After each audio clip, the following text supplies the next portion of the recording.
Mark 6 verses 53 to 56. Alleluia, Alleluia! Jesus preached the gospel of the kingdom, and cured every disease among the people. Alleluia, Alleluia! After making the crossing to the other side of the sea, Jesus and his disciples came to land at Gennesaret, and tied up there. As they were leaving the boat, people immediately recognized him. They scurried about the surrounding country and began to bring in the sick on mats to wherever they heard he was.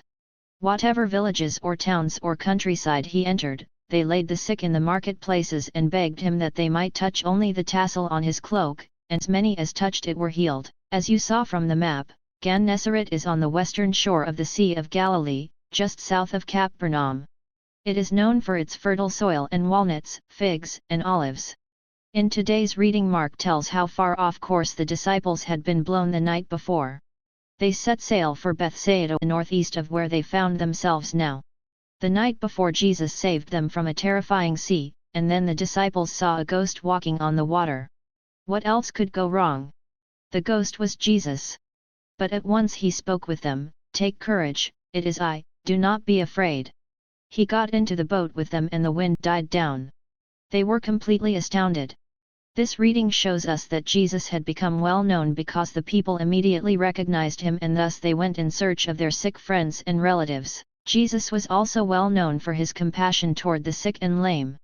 Imagine being in Gennesaret and one day you wake to see people coming from far and wide, on crutches, and stretchers flooding into your village.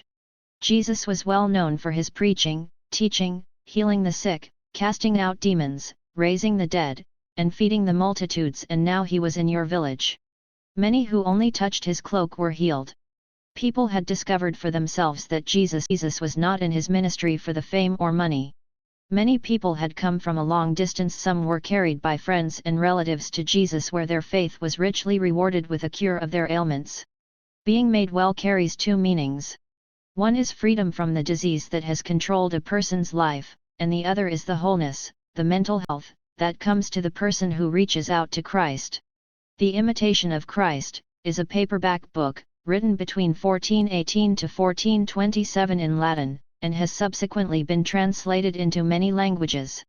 At the present time it is in its 1800th edition, and sells for between $8 to $10. The first portion of the book is devoted to thoughts helpful in the life of the soul, the second deals with the interior life.